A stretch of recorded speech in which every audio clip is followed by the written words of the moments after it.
Hello, Seahawk Nation, and welcome back to Seahawk Weekly, presented by Bud's Chicken and Seafood. I'm your host, Danny Solomon, the voice of the Seahawks, and as always, it is so nice to be here with you today.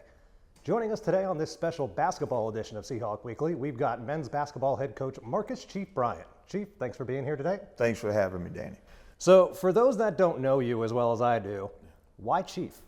You know, I'll keep the story short, but going into high school, the varsity coach asked me to go to a basketball camp. It was a week-long camp over the summer, so it was an opportunity for me to meet some of the varsity players. During that week, a kid came up to me and called me Robert Parrish. So the rest of the guys started clowning me. They used to call him the Chief, and so they clowned me that week, calling me the Chief. I didn't like it at first. As we approached high school, first day of school, down the hallways, hey Chief, hey Chief, hey Chief. So they're still clowning me. But then my teacher started calling me Chief. And then about a couple months in school, a newspaper article came out with top new coming high school players. And it said Marcus Chief Bryant, and then it was stamped for since then. So, yep, I let my guys call me Chief, sometimes Coach Chief, but yeah, it's part of the name now. Yeah, I mean, I didn't even know your first name for the first year that I called the team. I think some of my best friends don't know my actual name, Marcus Bryant. I mean, it's also helped you build a culture here that ever since you took over in 2020, because you have this tribe mentality. You're the man at the head of the tribe as the chief. So makes sense. You've done a great job coming in and building that mentality and that culture, and it's really helped out. You have just become the second coach in program history to reach the 100 career win total. It's a blessing. First and foremost, congratulations about that. Thank you. I appreciate it. How does it feel looking back, knowing that the only man that you are now trailing is the one who's the court is named after in Rollie Massimino? Well, I don't think there's no catching me, Coach Mass, but no, it's a blessing. I'm just extremely grateful for all the guys that I've been able to coach, all the coaches that have worked for me and worked with me for us to accomplish this. So, you know, prayed for it, and there was a time that didn't know if I would see 100 wins, and now I'm just praying for the next 100. The next 100 is right around the corner. It feels like you guys have come and had an outstanding year. The expectations were high, and you wouldn't necessarily think that, considering in my research that I did yesterday, your top 7 scorers from last year's team all graduated or transferred out, and yet you were still top 25 in the preseason poll entering this year. So even though there was a lot of turnover, there was still high expectations. And a big part of that is because of the reputation you've been able to build with this program since you've come in. Did you feel those expectations? Did you feel that pressure this year, even with the new roster? Well, we're going to always put pressure on ourselves as a staff. You know, we always say we're shooting for the moon. Every year we want to build that tribe mentality so we can really cut down nets, and starting from conference play all the way up to Kansas City and stuff. So, and that's what that's how we recruited. That's what we're aiming for. It's our goal. But a lot of our success comes from just the 4 guys we return. This day and age, you lose your top players through the transfer portal, and most of your bottom players. We were able to keep the core. We kept 4 guys. They all averaged about 4 points a game. They all had playing on-court experience, and 3 of those guys have been captains for this team. They're just outstanding young men.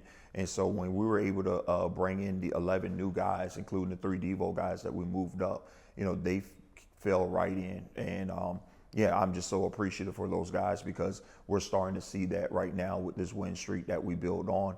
I just think we're getting better and better, and you know, the sky's the limit. So I'm really excited to see what's next. It has been really fun to watch. I mean, this is a team, like you said, you have those key returners, but there's so many new additions that have come in immediately and had an impact right away. And the gelling of them, I mean, were you a little concerned about the team's chemistry entering this year? Because, like you said, you have those 4 returners, and they are team captains, so they're the ones that set the tone. But then also one of your team captains you brought in this year, and he immediately had his own tone to set, and he has done a great job in his own way of being a leader. So just talk about the chemistry of the team. I mean, you're on a 7-game win streak right now. You guys are rolling. So just talk about where you are right now in the season, and did you expect to be here this early? You know, you asked, was I concerned? Absolutely, yes. And even more concerned with the first 2 games that we had. We're playing 2 teams in the southern states that were picked, I think, 2nd and 3rd.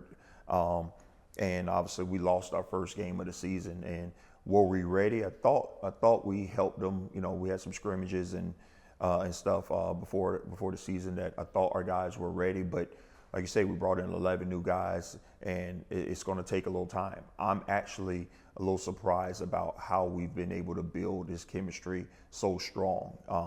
You know, as you see, 7-game win streak.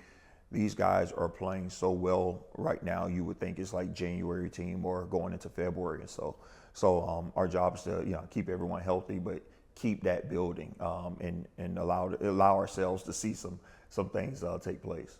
Absolutely. Yeah. We're going to talk a little bit more with Coach Chief when we come back right after this short commercial break.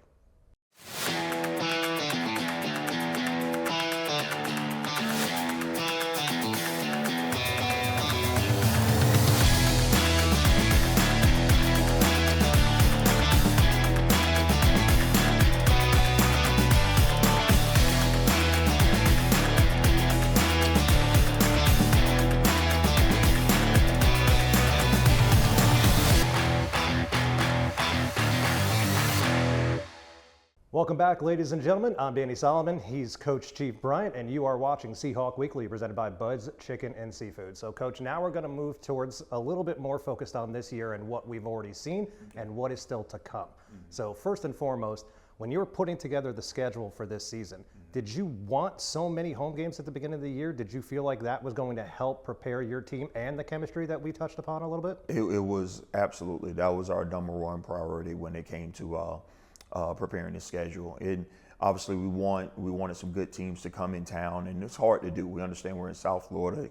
It costs a pretty penny to get the teams to get on a bus or a flight to get down here and stuff. So we actually fell one game short of a full 28-game schedule. We were 27.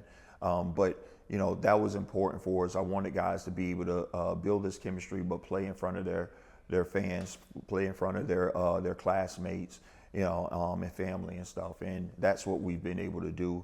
I think we have a few more games before we hit the road and stuff, but it's important. As you see, you know, playing in your own backyard and stuff is so important when it comes to guys just getting familiar with each other.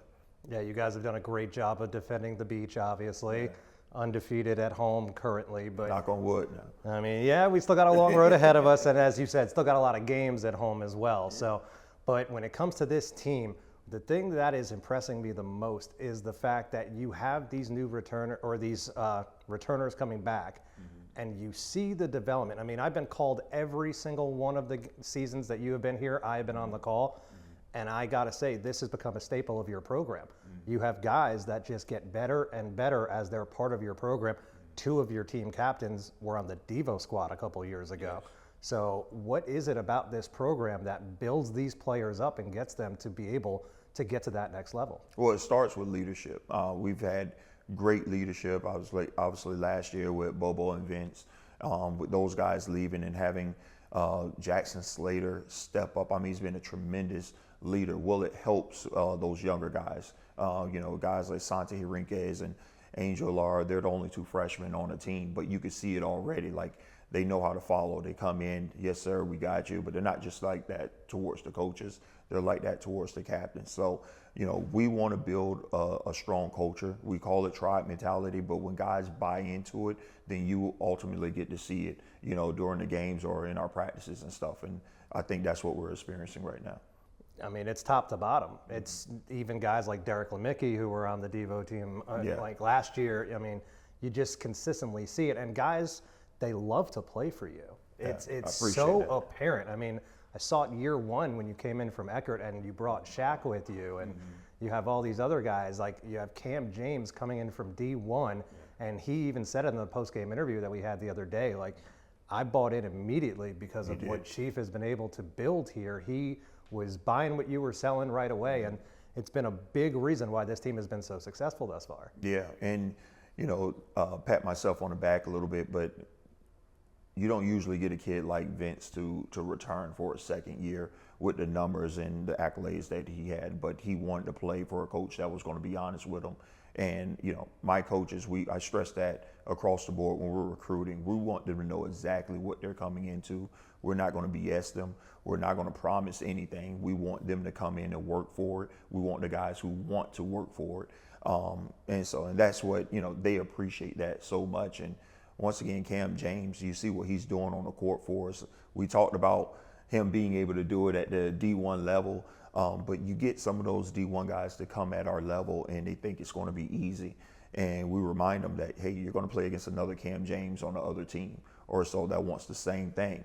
But if you come in, you buy in, and you work as hard as you did when you were playing against UConn, then you could have a great outcome, individually, but ultimately we'll win a lot of games. Yeah, and I feel like we're just scratching the surface when it comes to Cam James, too. I mean, two of the last 3 games, 27 points or more. I mean, he has just been really starting to get it going. But it's not just him. You were able to surround him and other guys. When you were recruiting, were you looking? Well, last year I think we talked around this time of year, and we were playing 11 guys at that time. And we just talked about depth. And that's what we wanted to get with this team right here. Now, the hard part about depth is that guys have to understand that they could be a starter on another team, or they could be at another team and have 35 minutes versus having 20 to 25 with us. But obviously when they see the outcome and that's a W, then, they appreciate it a little bit more. But that was the goal. We wanted to have depth. We want to be versatile. Our league is versatile. We have guys that can shoot the ball, guys that can dip that shoulder, get to the hoop, guys who can defend 94 feet. We have a little bit of everything. And so going back to our last game, playing against Fort Lauderdale, we talk about being versatile. We've practiced zone once, maybe twice a week, and we've never ran zone since my first year here.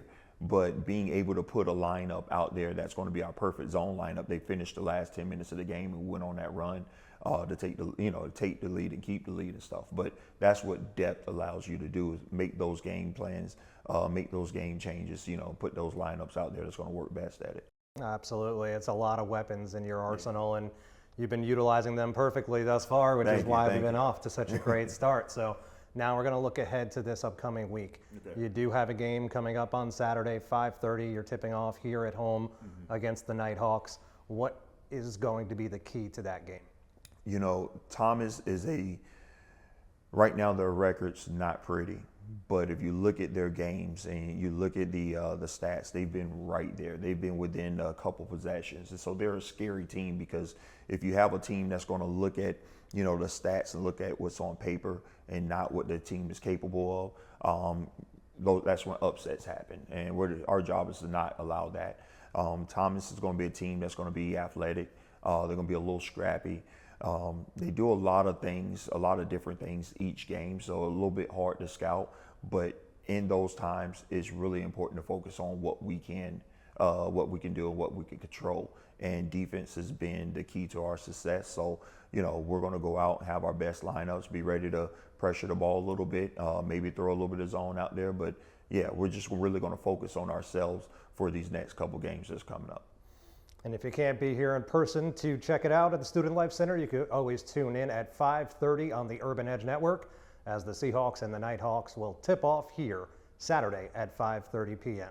Coach, thanks for being here. Appreciate you. Thank you. Thank you for having me once again. Anytime you want. And we'll be back in just a few moments with Kaiser women's basketball head coach Matt Strickland, as we introduce him to you and talk a little bit about the team and what's coming up for them right after the break. At this time, Kaiser Athletics would like to thank our proud sponsors: Banyan Printing and Signs, Bratter Immigration Law Firm, Bud's Chicken and Seafood, Chick-fil-A, Delta Hotels by Marriott, Duffy's Sports Grill, ESPN 106.3 FM, The Hampton Inn, Jersey Mike's, Lifetime Steel Buildings, McKebb's, Palm Beach County Sports Commission, Palm Beach Juniors, and Rip Print.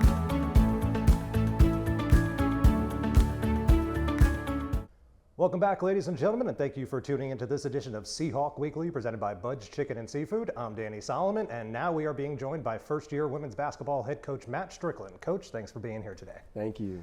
It's a little bit different for you and I sitting down and having a conversation like this, so I want to take this opportunity to allow the audience to learn a little bit more about you, because you're an unknown entity to a lot of people around here. You've only lived on this side of the country for about 6 months. So first and foremost, originally from Englewood, California, but your previous job was in Chandler, Arizona.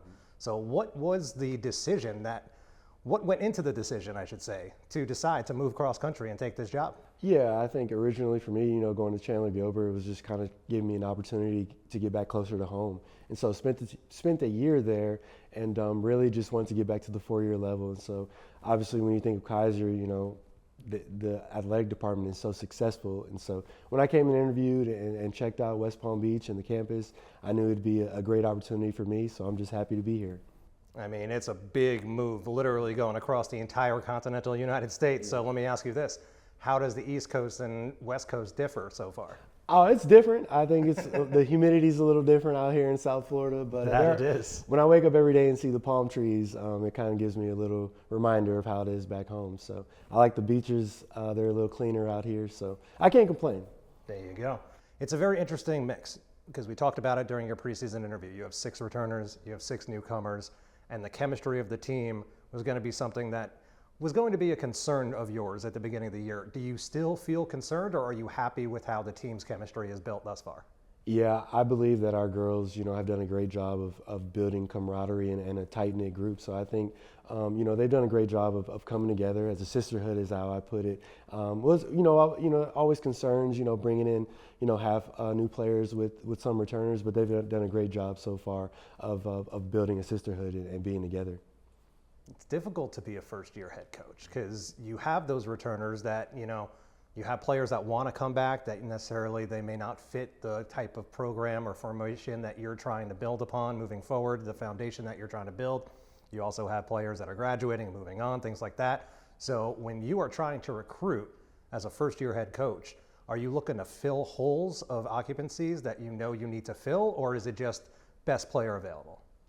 When I accepted the position, the first thing I did was look at the returners, who were on the roster, and I think there was a lot of talent that was returning, and so I looked at the pieces that were coming back, and then you got to kind of fill some spots that were needed, and so I think we had to bring in a point guard, we had to bring in some wings that could score it a little bit. So just starting at looking at the returners and seeing what you got, which I think all of our returners are all contributing in various ways, and then just kind of building on what they bring to the team and kind of filling in some pieces that we think will elevate the roster. So that was kind of the thought process.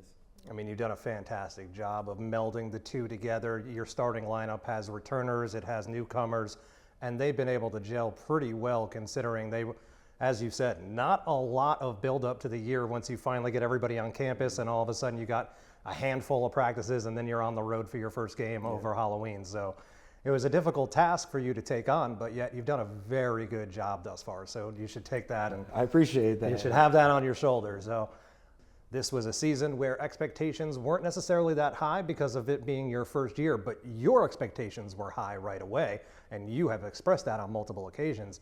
And the team has been able to live up to those expectations thus far. 7-2 overall record on a 4-game win streak. How do you feel the team has performed thus far this season? I think we've done a good job of taking care of business and doing the things we're supposed to do. I think coming into the year, building off of the success they had last year, we just want to build on top of that and try and take that to another level. So off to a good start. We're doing the things we're supposed to do. I don't think we're going above and beyond yet, but we are doing what we're supposed to do, and so pretty happy with their efforts so far. One of the things that I have been able to talk with some players in post-game interviews about is their development and their growth. I've heard Allie Avrak multiple occasions say she credits her growth and her progression to you and the coaching staff this year, that you're pushing her to get out of her comfort zone of sitting behind the three-point line, attacking the rim more, pushing the pace more. These are all things that not just Allie, but Jasmine Hale as well. She just had one of the most prolific games in the history of the program, coming up just shy of a triple-double in the last game. So we're seeing the improvement of these returners. Is this something that you were focusing on, that you wanted to make sure that the returners all made it to that next level? Yeah, for all the returners, I think we just all needed to elevate our game. We talked about that when I accepted the job in the summer. I think my first call was to Allie and Jazz, and then Ami, Allie, Mappy. Obviously, she was all the way back home. Avery, and everybody, and Kaden. Obviously, she was here this summer, but we just want to elevate our game individually and then as a collective. And so one of the biggest things for me is to have a staff that's really good with skill development. I think Coach Sobey does a great job. He's in there, 30, 45 minutes before practice every day, getting shots up with numerous players every day. And Coach Jay does a great job, with them in practice when we break down guards and forwards every day. So we spend 15 to 20 minutes in practice doing so. But I think outside of practice, I think Coach Sobey and Coach Jay do a great job with skill development. And I think, that's your time to work on your game individually, and then we can add it in collectively, and everybody can be hard to guard, essentially. That's the theory. So credit to the coaches. It's not me. I'm not going to take credit for that, but Coach Sobey and Coach Jay do a great job with skill development. And they've done a fantastic job, not just with Allie and Jazz, but we've also got to mention Avery Schmidt. I mean, taking your game to a whole nother level. This is somebody who was a rotational player last year. Mm-hmm. She was utilized not in the starting five, sometimes in, sometimes out. Just never got those consistent amount of minutes, I felt like, last year, where she can carve out a role and know exactly what was expected of her. This year, you're asking a lot of her. You've said it yourself. She's playing out of position, but she's done an outstanding job as well. So just talk about her effort and the effort of the rest of the front court to help really protect the rim and be able to do damage on the glass. Avery's been great. When she first got here, I think the beginning of August, it's like, Avery, you just got to trust me on this thing. I understand we don't have a true traditional back-to-the-basket post player, but we can be really hard to guard you playing that 5 spot or that forward spot. So I think between Avery, Ami, even Jazz sliding down there to the 5, they've done a great job of embracing the challenge of playing out of position, being uncomfortable a little bit. But on the flip side, offensively, it's really hard to guard when you have a player as skilled as Avery, Ami, and Jazz, where they can turn in, face up, play back to the basket, or pick and pop away from the basket. So I think just kind of being confident in them and, just defining what their roles are in the offense and then kind of letting them go and thrive and be aggressive offensively, makes them, rebound and play defense a little harder, when they know they're going to see the ball and get their touches. But Avery's been efficient, Jazz has been efficient, and I've seen Ami really leave her comfort zone. So I'm really proud of all three of them. Playing out of position, but also being effective as well. And the effectiveness does not stop with them. You got to talk about some of these newcomers you were able to bring in. Carol DiDomingo, one of the ball handlers that you were so wanting to bring in when you first got here. She has come in. She is outstanding with the ball in her hands. I mean, I really like watching her dribble the ball up. She seems calm, cool, and collected no matter how tough the press is going up and down. It could be the full 90. It doesn't matter to her. She's good to go. Mm-hmm. And not only her, but you bring in Satori Griffin, a D1 transfer. I mean, you've brought in a lot of pieces that have come in and immediately had an impact. So just talk a little about the newcomers and how they've been able to make their imprint early on in the season. In the recruiting process this summer, it was a win now mentality. We're not trying to win. We obviously want to sustain success year after year after year, but we had to hit the ground running, this year. So bringing in Carol, kind of to run the point guard position.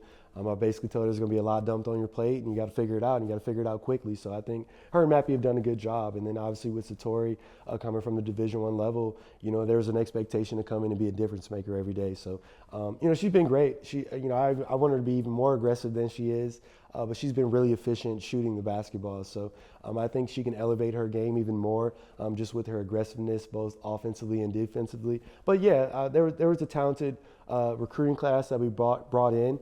And they are up to this point doing their job. So we're really happy it's working out for us. And we got to see if they can do their job when you guys finally have a game, because it has been a very long time since you've had some action. So it's going to be over 2 weeks before you finally play your next game next week. What are you expecting from your team after such a big gap from one game to the next? You had a big downtime. How are you going to get them geared up and ready to go for Tuesday? Well, first, I guess that'd be bad scheduling by the head coach getting it such a big break. But it was somewhat needed. We were banged up a little bit. We had a lot of games in that month and a half to start the season. And so last week we worked on a lot of skill development. And so, we tried to work on a lot of footwork, a lot of finishing around the rim things. And this week we're revving it up, getting back to the regularly scheduled program. So just kind of sharpen our tools, get back to what we do defensively because we've got two really tough games next week in which we're treating them like must-win games. And so, just getting back into the routine, trying to get better and stack good day on top of good day. And so far this week, these 2 days have been pretty effective, and I thought we've gotten better. And so there was a big break, kind of take it to heal our bodies, but now we got to rev this thing up and be ready to go. And we're going to see how they fare when they come back into action on Tuesday, as the Seahawks will take place in the Winter Classic here at Kaiser University. And you can check out all the action once again on the Kaiser Sports Network that will be simulcasted on the Urban Edge Network. Coach, thanks so much for joining us today. This was a pleasure. Thank you. For Coach Strickland and Coach Chief, I'm Danny Solomon, the voice of the Seahawks, saying thank you for tuning in to this edition of Seahawk Weekly, presented by Bud's Chicken and Seafood. Until next time, so long, Seahawk Nation.